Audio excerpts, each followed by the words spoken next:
ఒక 10 నిమిషాలు ప్రోగ్రామ్ అవుతుంది.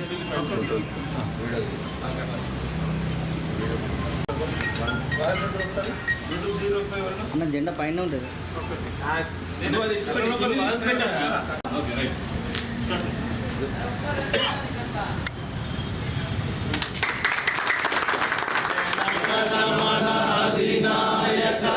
పంజాబ సింధు గుజరాట మరాఠా ద్రావిడ ఉత్కల బంగా వింధ్య హిమాచల యమునా గంగా ఉచ్చల జలకిత గంగా తవ శుభ నాయే జాయే తవ శుభాశిష మాయే యాయే తవ జయ గాథా జన గణ మంగళదాయక జయ హే జయ హే జయ హే జయ జయ జయ జయ హే बोलो स्वतंत्र भारत की जय, बोलो स्वतंत्र भारत की जय, जय जवान जय किसान जय जवान जय किसान.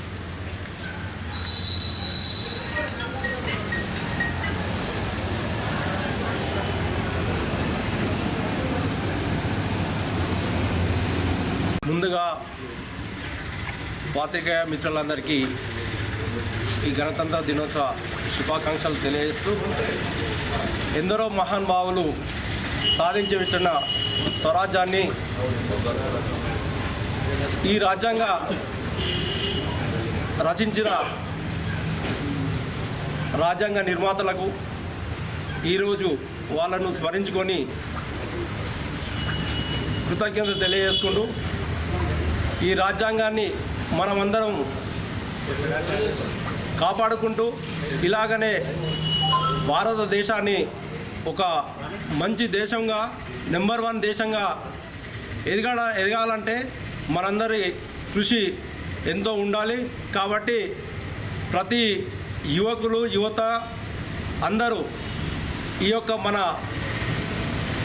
రాజ్యాంగాన్ని స్మరించుకుంటూ వారు రచించిన రాజ్యాంగాన్ని మనము పాటించుకుంటూ ముందుకు తీసుకెళ్దామని ఈ గణతంత్ర దినోత్సవానికి సందర్భంగా మీ అందరికీ తెలియజేస్తున్నాను. ఈరోజు మా వేములవాడ ప్రెస్ క్లబ్ యూనియన్ మా ఆధ్వర్యంలో మా మీడియా సోదరులందరి ఆధ్వర్యంలో ఈరోజు మేము గణతంత్ర దినోత్సవ వేడుకలు వైభవంగా ఘనంగా జరపడం జరుగుతుంది. మరి 1947లో మన భారతదేశానికి స్వాతంత్రం వచ్చింది. మరి 1950లో మన రాజ్యాంగం ఏర్పడ్డది. కాబట్టి మరి ఒక సంబరాలను మనం ప్రతి ఏటా ఘనంగా నిర్వహించడం జరుగుతుంది. మరి భిన్నంలో ఏకత్వం మన దేశం. అలాంటి దేశంలో మన కుల మతాలకు ఐక్యంగా ఎంతోమంది పోరాట వీరులు యోధులు మరి సాధించి పెట్టిన మన స్వాతంత్రం. మరి అలాంటి మన దేశంలో కుల మతాలకు ఐక్యంగా అందరం కలిసిమెలిసి ఉంటాం. మరి అలాంటి దేశాన్ని మరి ప్రతి ఒక్కరూ మనం మన బాధ్యతగా మన విధంగా మనం అందరం కృషి చేసి మన దేశంలో మంచి అందరం ఐక్యంగా ఉండేందుకు మనం ముందుకు సాగాలని కోరుతూ మరి ఈరోజు ఈ యొక్క గణతంత్ర దినోత్సవ వేడుకల్లో పాల్గొన్న నా మీడియా సోదరులందరికీ పేరు పేరున